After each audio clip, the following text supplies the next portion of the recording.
Hello, Internet. The Morgan You Know Podcast Network presents Balls and Brew.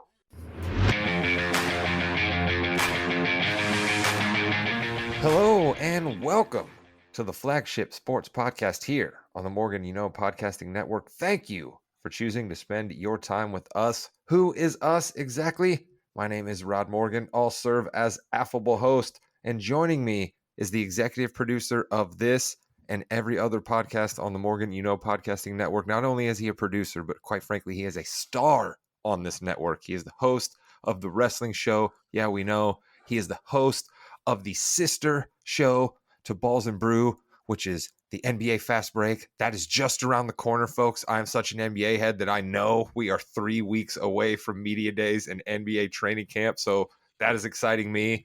But we are here to talk about mostly football, and joining Jimmy and I to do that is the old man, Chris King. He's down in North Carolina, and our football handicapper, Josh Williams. He crunches the numbers. He makes the bets. He knows what he's talking about. I do not. Jimmy is here for fun. Chris hopefully knows what he's talking about. We are going to be here with you all NFL season long, hoping to have a good time. We thank you for choosing to do some of your football recapping and looking forward with us here on Balls and Brew. And with that, Jimmy, are you ready to start talking about week 1 and week 2? I am so excited that I was able to correctly predict everything that happened in week 1. It is a new day. It is a new year. Let's go. Oh, excellent. I am happy to hear that. Mr. King, the old man, I know that our first week NFL Sunday was not spent the way that we will probably spend many other NFL Sundays and actually in front of TV watching games, but are you still excited about what went down week 1? We actually had games that mattered, Rod. Of course, I was pumped. And I don't care what you said. We had multiple screens on at a few different points during Sunday. So we were getting our fix in. That's very true. They were on phone screens, though, as we were on a vacation in the Smoky Mountains. That's how we did our NFL Week 1. I have a feeling that our guy Josh Williams did it differently. Josh, I'm throwing a question at you that I didn't tell you I was giving you, but I think you're well handicapped. Explain to us what's going on over at Williams HQ once 1 o'clock rolls around, all right? How many different TVs are up on the wall? Do we have a laptop going? How many notes are you keeping? Are you recording things so you can crunch tape later? What's going on at Williams HQ when we hit 1 o'clock on a Sunday? Oh man, it was glorious. NFL Week 1, man. Red Zone channel is up on 1. We got the antenna TV with some locals. We got another TV with another game that may have more significance than others. So yeah, I'm trying to watch as much as possible, and Week 1 was fantastic, man. All right, so no, but you didn't answer my question about recording games. Are you recording games and then crunching tape? I mean, are we doing that? Are we watching games later? How much going back and watching games are you doing? No, so I'm off the DirecTV, so no recording this year. But I'll try to catch some of those replays on NFL Network this year. So yeah, that's why I'm trying to watch as much as possible live. All right. Well, I'm just trying to get those bona fides out there for maybe some of our new listeners who are coming on and joining us this year. You know of what you speak. You listen to the podcast. You know the numbers to look for. You know the sharps to follow. You're going to impart some of that wisdom to all of us. And we're going to have a couple of little features we're going to do each and every week for you. Jimmy's going to give you a face and a heel of the week. Chris is going to do, quite frankly, what he is best at and tell you things that he doesn't know. And then I am going to tell you a storyline I don't think enough people are talking about. And Mr. Williams, this is new for this year, okay? We used to give you guff in years past about how you'd be making some bets and they wouldn't be revealed here on the show and our listeners couldn't benefit. So I came up with the thing this year that we are going to call Futures Market Watch. And every week you're going to come on and you're going to tell people how you're seeing the odds fluctuate for maybe a guy who's going to be the leading receiver of the year, a guy who might be MVP, a team who might make the playoffs, a team who might not make the playoffs, Super Bowl. What do you think? Can we commit to this and some extra help for the listeners this year? Yes. Then this is my strength, is the futures market. So I already have 2 lined up for tonight. Whenever you want to get to them. Well, listen, let's go. I just gave it the biggest buildup it's ever going to have here on the show moving forward. Let's just give it to the people right now. Futures Market Watch coming out of week 1. What do you got for us? Yeah, so we mentioned this on the NFC North recap that Green Bay plays one playoff team from last year in the first 10 weeks of the season, and that is this Vikings team at home, which we all consider to be like taking a step back this year. So I know, as a Bears fan, this kills me, but I'm just saying, Matt LaFleur, 12-1 on MGM right now, Coach of the Year. You may want to take a look at that. And that's the only place that has the Coach of the Year awards up right now. So if you miss on it, they might come back with a higher number at some of the other books. But right now, if they keep on winning, and listen, I mean, they played the Bears week 1. Maybe the Bears are terrible. We're not sure yet. But this schedule shapes up for them to go on a run here early. So that number is just going to keep on going down. So yeah, I love to just get in your pocket and maybe hedge later. Matt LaFleur, 12-1 on MGM, Coach of the Year. This guy's record is ridiculous. I can't remember what show I was listening to now, and so I apologize to the person who was talking about it, but LaFleur's record is absolutely ridiculous. I mean, he comes in post Aaron Rodgers and just absolutely lays it on the Bears and Soldier Field. I mean, is it the Bears terrible, or is it Matt LaFleur's a good head coach? I like the 12-1 odds for Coach of the Year. This is what Futures Market Watch is all about, Mr. Williams. You said you had 2 for us. We'll get to your Bears, Jimmy. I see you chomping at the bit there. We'll get to your Bears when we do the obligatory Colts-Bears check-in, but what's your second Futures Market Watch? And this one you're probably not going to like because I know you guys hate the Patriots. But what I saw from the Patriots is this team is going to be better. Actually, I forgot, Rod, you might like this because you took the Patriots to win the division. Their win total was 7.5 starting out of the year. I looked at what they did against Philly. They should have won that game. Their win total went down by 1. 6.5 now. You can find that on DK minus 140. You got to lay a lot of juice. This team with Bill O'Brien calling the shots on offense now, this team with that defense, this team is soaring over 6.5 wins. That's just, I'm betting that right now. Yeah, Patriots over 6.5. You can guarantee that for this year. Listen, I'm going to go even a step further for you right here, Mr. Williams. I am going to go on the radio this Sunday. All right. And I am picking the Patriots to win over the Dolphins in week 2. All right. That's how in on this Patriots team I am. So I'm telling you right now, I love hearing that out of you. I hate myself right now for being a cheerleader for the New England Patriots. But quite frankly, this is just where we are with things right now. So that is a wonderful market watch check-in. Futures Market Watch. Excuse me. I messed up my own title right there. But we're going to do that from week to week from Mr. Williams. Jimmy, we just mentioned a team right there that factors into your face heel of week 1. Let's go to you, my friend. You, of course, do face and heel for everyone because of your expertise in the wrestling game and your hosting of the wrestling podcast here on the network. Yes, the Yeah We Know podcast, part of the Morgan You Know podcasting network. And this week's face of the week is Tua from the Miami Dolphins. He's back. He's better than ever. 466 yards, 3 touchdowns, 1 interception, 110 quarterback rating, and most importantly, 36-34 win over the Chargers.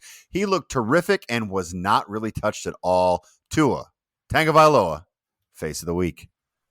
Yeah, that was a bang up game. I mean, if we all had to come on here and talk about game of the week, I mean, that was one right there. You had the Chargers moving the ball up and down the field, the Dolphins moving the ball up and down the field, and the Chargers went Chargers at the end of that game, didn't they, Chris? I mean, you didn't have a lot of faith in San Diego. You said they basically do what San Diego does, and they made you look good in week 1, didn't they? Well, they did. Los Angeles. They did what Chargers do.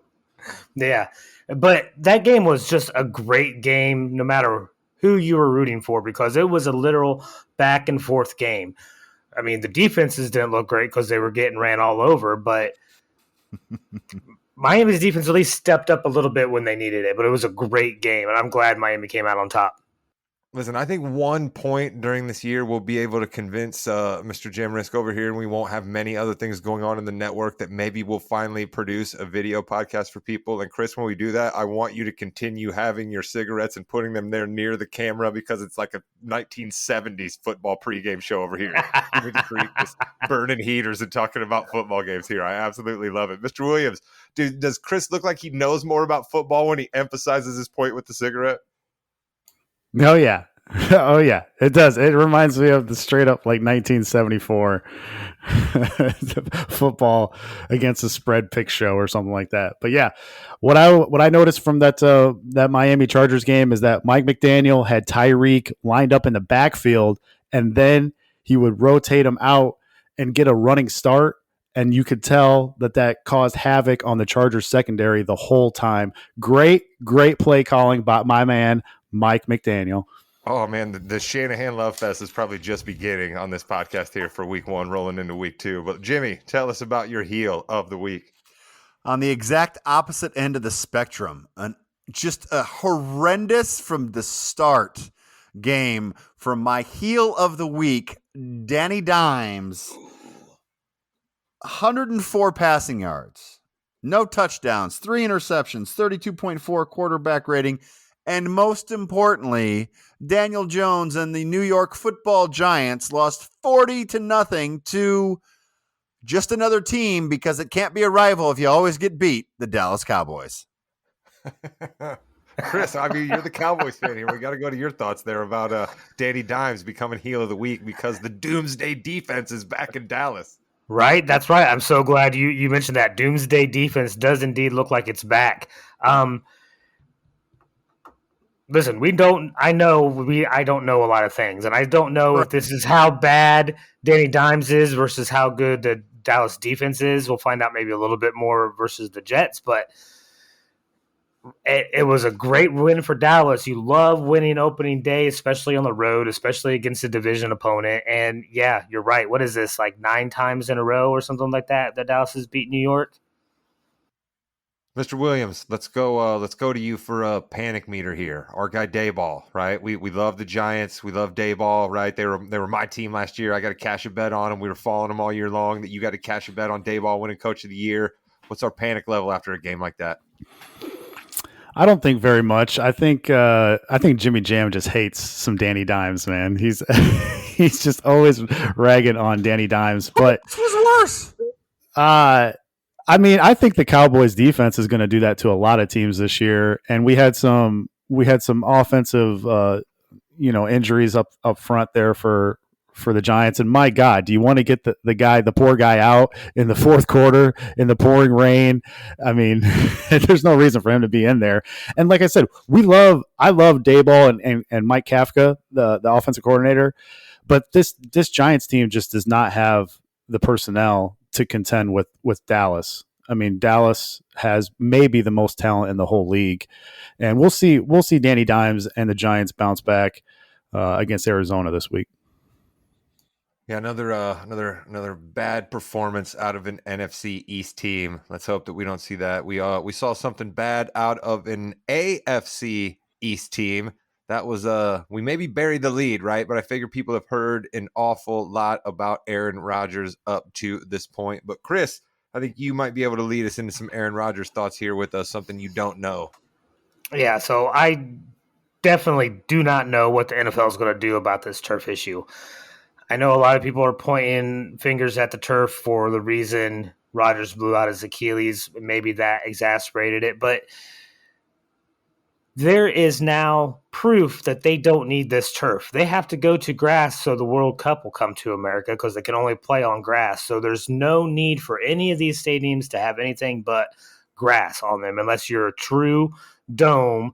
But the NFL has plenty of money to make this happen, and it shouldn't be this big of an issue. I don't know what they're doing. If they don't stick with grass after they make this change for the World Cup, they may end up seeing themselves on a strike type issue when the next collective bargaining agreement comes around. Yeah, these things tend to move when you have a high profile injury like this, right? We had the Hans device finally become a thing in NASCAR when we had the unfortunate passing of Dale Earnhardt Sr. You know what I mean? So when you have somebody who's a big time superstar, these things tend to move. And it sounds callous to say that, but Jimmy, that's quite frankly how the world works. So do you think that maybe we're going to see some movement on this because a guy the star level of Aaron Rodgers is now out after 5 plays as a New York Jet? Yeah, I think it needs to start going in that direction. And we're going to talk about baseball here for just 1 second, because I kind of look at this as the Major League Baseball has wooden bats. Everyone else has metal bats. Why? Well, metal bats are in the long run cheaper and more widely available than the wooden bats. Wooden bats break all the time. In the NFL, you can hire people in this multi-billion-dollar business for all the teams to make sure their grass is taken care of, okay?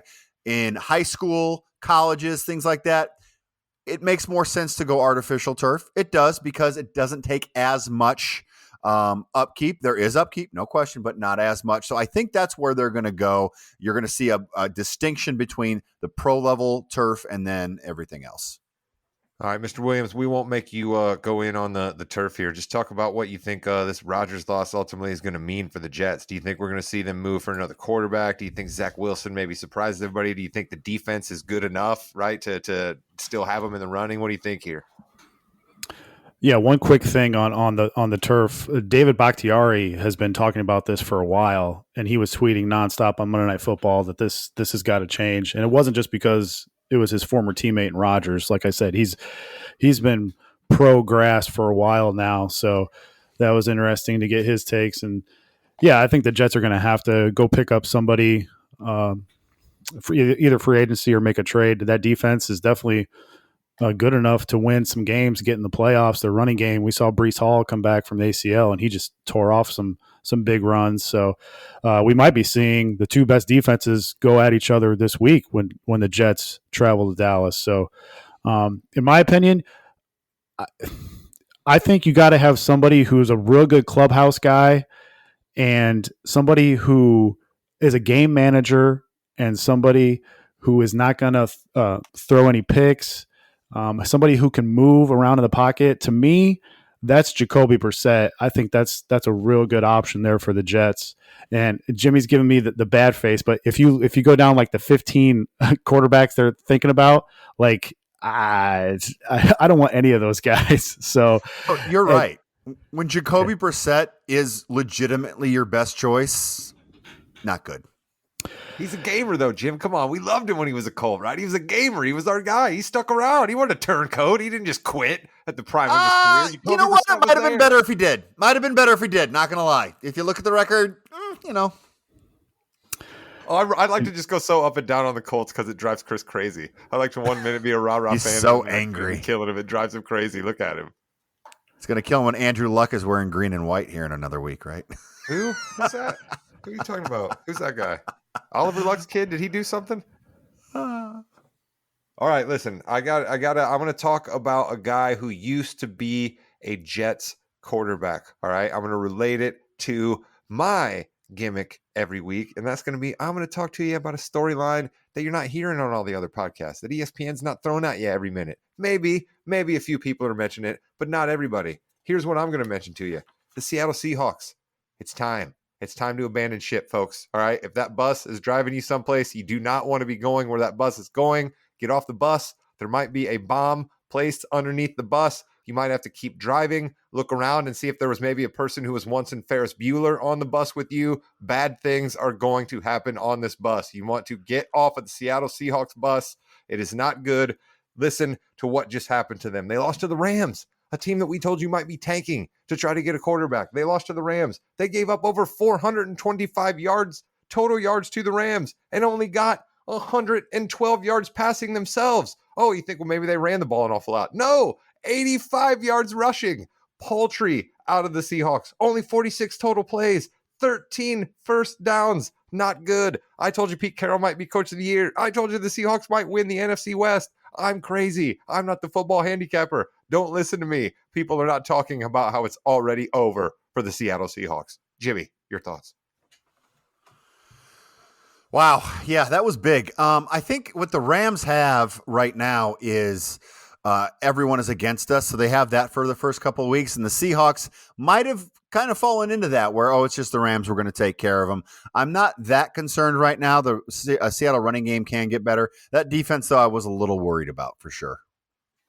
Most definitely. Mr. Williams, Shane Waldron, should he be fired immediately from the Seattle Seahawks? No, I mean, the Rams always play the Seahawks tough, and the Seahawks lost both offensive tackles in that game. That was huge.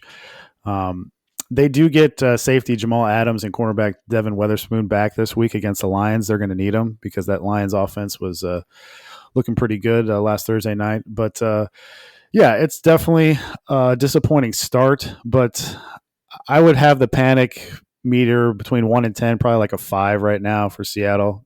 Ideally, not a great start to lose against the Rams, but like I said, the Rams always play the Seahawks tough, and I still think once you get Jackson Smith and Jigba back and lock it back from concussion, this offense is gonna run more smoothly and get all those defensive pieces back, and I think Seattle will be fine. See, there you go. Listen to the guy who just gave you a bunch of actual players from the Seahawks roster, told you they were injured when they're coming back, the positions they play. Don't listen to the guy who made a speed analogy, all right? But that's what this podcast is all about. A little bit of fun, a little bit of football knowledge. We are broadcasting 3 of us from Indiana, 2 of us from Northern Indiana. 1 of us is a displaced Colts fan. So we are going to do an obligatory Colts-Bears check-in every week before we get Williams' 3 expert picks to close out this podcast. And Jimmy, I'll start with you and your Bears. You and I were firing up the Let's Ride the Bears rocket ship to space. Didn't really turn out that way week 1, did it, bud? They're supposed to lose to the Packers. That's fine. They lose to the Packers every year. It's kind of the Cowboys-Giants. It's not a rivalry if you know what's going to happen, right? Fields did not look good. He made a couple of really, really bad throws. He made some good throws when the game was kind of already out of hand. I was dumbfounded. Who's that wide receiver they picked up from the Panthers? What's his name again? DJ Moore. Yeah, him. They didn't throw it to him. I think they threw it to him twice. You traded the number 1 pick in the draft for him, essentially, right? You need to get him involved some way, shape, or form. You need to open up the playbook a little bit more. Justin Fields has an arm. Let's see it a little bit more. The way the defense played was, the first quarter, first half, really, the Bears were okay. And then it just not good. It's not good at all. The fact the offensive line, too, didn't really play at all in the preseason because of whatever happened to everybody was a little worrisome as well. This was a very flat game, and people, I know the Bears fans like myself are like, same thing again. Great. Awesome. Cool. All right. At least we know where we're going. Mr. Williams, this is the one time during the podcast where you get to take off your football handicapper, football expert hat here and just be fan. Your thoughts after that first Bears game? I mean, not surprised. Not surprised. I continue to be amazed at the hype of this team for the last 2 months. And everyone's, they're going to go over 7.5 wins. Oh, Justin Fields is fantastic. Oh, we signed these 2 linebackers and free agents. Oh, this team's going to be. Why? Why do we think this team is going to be so great every year? This team stinks on the offensive line. They had to go and sign Dan Feeney off the street. He sucks. Justin Fields holds the goddamn ball for way too long. I got to tell you, man, I've been biting my tongue for so long since we drafted this kid. I told you from week 1, Mac Jones was going to be better than Justin Fields. Justin Fields ain't it, man. He ain't it. I'm going to tell you again, this dude did not learn a goddamn thing in the offseason. He continues to not slide. He caused that brawl when he did not get out of bounds. The offensive linemen go over to protect him. I understand that. They think it's a late hit. It's not a late hit because he didn't get out of bounds, because he's nonchalantly walking out of bounds. The guy hits him. He's not going to stay healthy for any of this year. He takes way too many hits.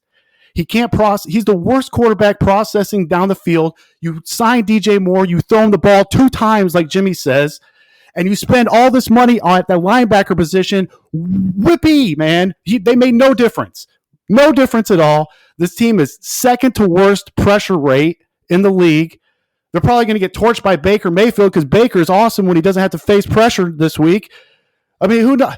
If they lose to Tampa Bay and then they got Mahomes coming in, Mahomie from Kansas City coming in, what's going to happen to the Bears? I've had it. I've had it with the Bears. I've had it.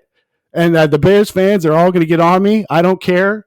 I'm telling you, right? Justin Fields ain't it. Get him, Josh. Get him. To put the explicit content on this podcast because of Williams, Rod. Williams. Oh, that was absolutely fabulous. Twice! That was absolutely fabulous. That was great. Listen, this is what people come for, right? You want fan experience. That's what you watch NFL games for. What Josh just gave you right there is his heart and soul as a Bear fan, and I absolutely love it. He is entirely right about Fields taking too many hits because, Chris, we are going to switch away from the Bears and do a check-in on our Colts, and I am going to quote one of my broadcasting heroes right here. Tony Kornheiser was famous for saying the era of unbridled optimism is here during Robert Griffin III's first couple of games. And Colts fans, I want to say the same to you. Strap on, baby. Anthony Richardson is going to be good. I don't know exactly when that'll be, and I don't know if that will even be for the Colts. Maybe it'll end up being for another team. But this guy is going to be good if he doesn't get his legs or torso or spine or anything else broken running around all the time, because he was still desperate to get that last touchdown in. The Colts still would have had to get an onside kick to get the ball back to even beat the Jaguars, and he took that big hit, and that's not going to be great. But I loved what I saw out of Anthony Richardson. Chris, I loved 18 more than anybody else, but sign me up for the rocket ship that is the athletic ability this kid has. Yeah, he impressed the crap out of me this weekend too. Like, I don't like seeing our quarterbacks take hits like that, but I love that drive that he obviously has to get into the end zone and willing to take that hit. Like, I want that attitude, maybe without taking the hit. Other than that, like, the dude moved the ball on us, like, for us. Like, if it wasn't for a couple of fumbles, it may be a completely different game, especially the one early in the third quarter. I think that one hurt us more than anything. I really liked what I saw out of the Colts offense and their defense. Let's be honest. Their defense really did well against a Jacksonville team we all thought was a runaway favorite for that division. Well, Jimmy, you're a Colts season ticket holder, so you actually get to check in on both teams here. What were your thoughts on the Colts week one? He's a dude. He's a guy. He got the ball out very quickly. He made some good reads. He sailed a few. That's fine. No issues. He's still young. But the hurry-up offense, and I'm shocked they didn't go back to this more often. When they went to that hurry-up to start with, don't give him any time to think. Read, react, and go. They really did a good job. I think Steichen really needs to put that in more because that helped a lot. That was a terrific game to see live. There were a lot of weird things that happened at the game, especially the fumble return for a touchdown, where my son was next to me jumping up and down. They haven't blown the whistle yet. And the Colts defense knew that. So, I think Richardson's a guy, and I'm very excited. Very excited moving forward. The analytical crowd was very happy with that game because it seemed like they were all going for fourth downs all the time. Mr. Williams, you told us to be excited about Shane Steichen's ability possibly as a play caller. You said that things might be on the upswing in Indianapolis, and you even told me that you had a couple of little Colts nuggets for us here, a little bonus Williams on the Colts nuggets here, but I don't think you're going to be ranting about them the way you were the Bears, right? Because if you are, I'm just going to skip by you, frankly. I don't want to hear it right now after week one. No, completely opposite, man. You have to be extremely encouraged by Shane Steichen if you're an Indianapolis Colts fan. One, Anthony Richardson, 65% completion percentage. Now, he was only 26th in ADOT, but that was by design by Steichen. He wanted to get the ball out quick, into the flat, build this guy some confidence, get short, quick passes, get the ball out. Colts were first in situation neutral pace in week one. Colts were 8th in first down throw rate. They also had 6 design runs for Richardson. To me, that's a perfect happy medium. I mean, this guy's like built like Jim Brown. I mean, I know I'm with Chris. I don't want to have my quarterback take a ton of hits, but he's super athletic. So let him run the ball a few times. But I think with Shane Steichen calling the plays for the foreseeable future, and this kid, I love the future for the Colts. Now, I will say this is not linear. I will repeat, this is not linear. He could be week 7 or week 10. He could have a game where, to steal a woo term here, he could be trash. He could just be trash in week 10 out of nowhere. But you have to stick with him. He's going to have some highs, ups and downs. But this kid is fun to watch, man. This is a whole new Colts regime, and I'm happy for the Colts fans. I continue to be excited, but I will also be a bit of a wet blanket here and remind it is a Colts new regime, but it's also still Jim Irsay atop that new Colts regime. So, you know, I mean, it could also be a matter of moments there. And Jonathan Taylor still not playing for this team. And I continue to believe that there'll be a way Jonathan Taylor doesn't play for a few more weeks, even when he returns from the PUP list. But we have a reporter on the ground on the Jonathan Taylor situation. So he will update us here in a couple of weeks on what will be happening, because we're going to let Jonathan be while he's on the PUP list. If he's physically unable to perform, he doesn't have to check in with our guy Jim Risk on the ground. So we're going to let him be. Let's get Williams' 3 picks for week 2 and get everybody out of here so Jimmy can start producing this great podcast. Yeah, we kind of missed the best number here, but I still think it's all right. I'm taking Kansas City minus 3.5, even money on Caesars at Jacksonville. I'm just not going to overthink this one. KC dropped 1 million catches versus the Lions. What in the world was Kadarius Toney and Sky Moore doing on Thursday night? But we get Andy Reid off extended rest versus a below-average Jags secondary. It's been over 20 years since a defending Super Bowl champ started out 0-2. You get a motivated Mahomes, a chomping at the bit Kelsey, who has had 20 receptions over his last 2 games versus the Jags. He kills the Jags. And you get a chip on his shoulder. Hopefully, Kadarius Toney, Andy Reid said that we're going to go right back to him. And you get a top 5 defensive tackle back in Chris Jones. And, oh, by the way, the Jags will be without their best offensive lineman in this game, and Brandon Scherf. This KCD held a very potent offense in Detroit to just 14 points without Chris Jones. Remember, one of those touchdowns was a pick 6. So I'm not going to overthink this one. Andy Reid off extended rest. Let's go Chiefs minus 3.5 at Jacksonville.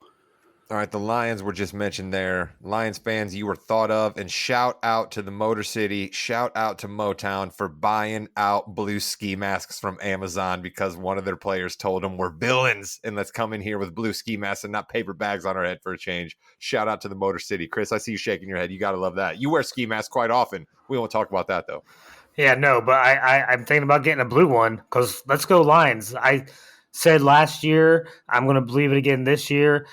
Most exciting and fun team to watch in the NFL. I mean, even this game, it wasn't their offense that was exciting and dominant. It was the defense. I mean, I know Kansas City had a lot of drop passes, but that defense was causing a lot of problems for Kansas City. Jimmy, pretty simple bet here. Go with the champs, bouncing back, but we got to be a little conflicted because Jacksonville was our team last year, and I got a lot of futures invested in them yet still this year. Yeah, we love Jacksonville. I just wasn't they should have. I was expecting more from them against the Colts. I really was. So that kind of concerns me against this Chiefs team, who is going to be very angry. Yeah, I think you're right. Williams, what do you got for us? Number 2. Yeah, so I'm going to go with I don't like ever laying a touchdown or more in the NFL. So what we're going to do here is we're going to take the Niners team total over 26.5 against the Rams. We mentioned it earlier. The Rams historically match up well versus the Seahawks. The Seahawks kind of play off. The Rams kind of dink and dunk against them. The Rams do not match up well versus the Niners. Shanahan has beat McVay in 8 straight regular season matchups. Why? The Rams play a ton of zone D. Guess who all thrives against zone in their career? Debo, Kittle, Run CMC. And lastly here, the point totals for the Niners, this may be underrated here, since Purdy took over as starter, 30, 38, 37, 37, 21 on the road off short rest there, 35, 33. So 6 out of the 7 times that Purdy has been under center, the Niners have went over this number of 26.5. And this Rams team won't be able to sustain the drives they did against what became a very banged up Seahawks team. They won't be able to do that versus this Niners D that should give the time of possession easily to the Niners here for them to rack up some points in LA. And don't forget, this isn't a road game for San Francisco. There will be 75% red and gold in that stadium on Sunday against the Rams. Yeah, I think you're definitely right about that. Williams, let me get you to do a quick sidebar here. How worried should we be about our Steelers? We were big in on the Tomlin rah-rah spot. You and I were kind of big on the Steelers for the year. I'm invested in Kenny Pickett in fantasy. Like, what's panic level in Pittsburgh? Yeah, shame on me for going against Shanahan in week 1. And I think they just kind of went up against a buzzsaw. I thought that they were going to come out awesome. Yeah, they were playing great in the preseason, but Matt Canada, he just kept on the offensive coordinator for Pittsburgh. That's what we have to worry about because he's a complete donkey. And so I think he just kept on going against Fred Warner, Fred Warner is like the best linebacker in all of football. But then you had Deontay Johnson get hurt in that game. You had Pat Freiermuth get hurt. And now they lost Cam Hayward for this upcoming game against Cleveland. So I think Tomlin will right the ship here. This is going to be a tough game against Cleveland, but I still think that this Steelers team has double-digit win potential just because of their defense. And I think if Canada can call some plays down the field, this Steelers offense can open up. I heard a stat from Shio Kapadia, great podcaster writer over at The Ringer, that like Matt Canada has failed to produce a Steelers offense to go over 400 yards in something like 2 seasons or something like that. It's ridiculous at this point. And in that same span, like 69 different other teams have done it. You know what I mean? So it's like, it's not like it's that hard to get 400 yards once, and Matt Canada's never done it. So I listen, whoever the Steelers play this week, and I don't have the schedule in front of me right now, but I'd be a little bit, you just said it there, I guess, Cleveland, right? I'm in on Cleveland, so I don't know. But Tomlin, we love the Tomlin rah-rah spot here. It's quite frankly foundational core of this podcast. So as much as I'm in on the Browns might need to look out this week. Chris, what do you think? Well, Rod, I'm starting to get concerned because I'm starting to see a trend, and we know how Williams loves his trends, but I'm seeing a dangerous one that we had to do something about, and we had to intervene a couple seasons ago. And it seems like San Francisco is starting to show up on a weekly basis now. And it seems like every time he picks San Francisco to either not do something or do something, they're going to do the opposite. And I'm worried that Williams is going to go down this rabbit hole again. Well, we all know his love for Shanahan. So, I mean, Williams, I guess, crow a little bit more about the Shanahan offense here, and then we'll get your final pick. Okay, I'll meet Chris halfway. If I lose this bet here, I'm off San Fran either way for the next month. I can't do like I did a couple like 3 years ago when they were awfully injured, and I just like, all right, I'm done with them for the rest of the year. I can't fade them for that long because I love some Shanahan play calling. But if they do not cover here, 26.5 points against the Rams, I'll be off them for the next month. Nice. All right, there you go. You heard it here first. Williams is understanding that he has a problem with too much Shanahan, and that is the first step in a 12-step process. So that is good stuff out of you there, Williams. Give us your third and final pick, and we'll wrap this thing for Mr. Jamriska.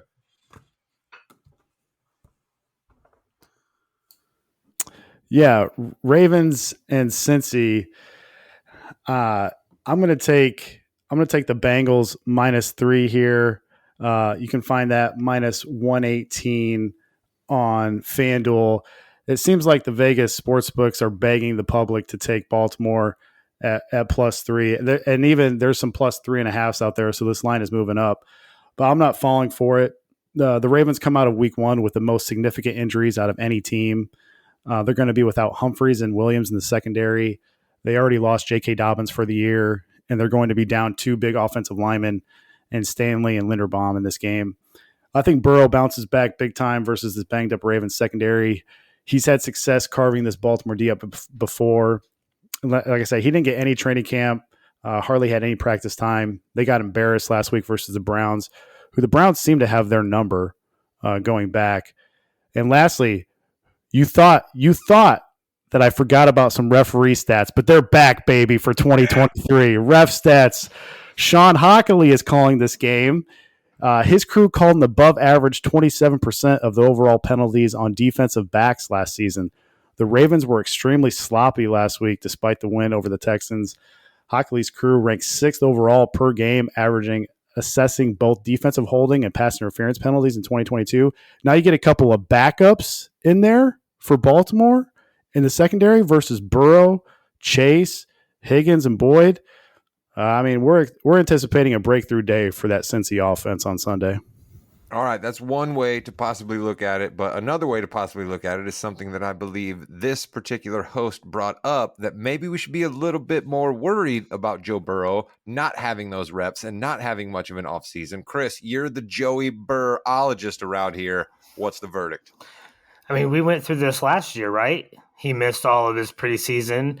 He didn't get any kind of reps. He got off to an awfully slow start. Cincinnati lost a few games at the beginning of the year, and then they came back and finished strong.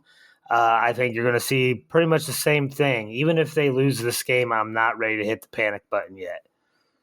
All right, there we go. Jimmy, we got Williams' 3 picks in the book. Books, excuse me, or book, I guess, if you're only keeping one book. I don't know what you do in your own personal lives. What do you think of Williams' picks this week? I like him. I like that he kind of the over in San Francisco, the team over, I think is something that you really do need to look at, especially obviously the matchup dependent. That's also an officials dependent as well. So we need to keep that in mind going forward. Good job, Williams. Yeah. Let's make sure we keep track of every referee stat that Williams gives us this year so we could submit him to the Canton Hall of Fame for a person who knows the most about what referees do on an average game-to-game basis of every stinking call in the rule book. Williams, you continue to amaze me. Here we are. What is this, like our 5th season now, Mr. Williams? And you continue to amaze me. Yeah, maybe 4th season. We went 2-1 against the spread last week. We had a late ad on the text thread. I don't know if that got released or not, but won that one. Went 4-1 on my against the spread picks in one of my contests. So that 5th game was Derek's Packers.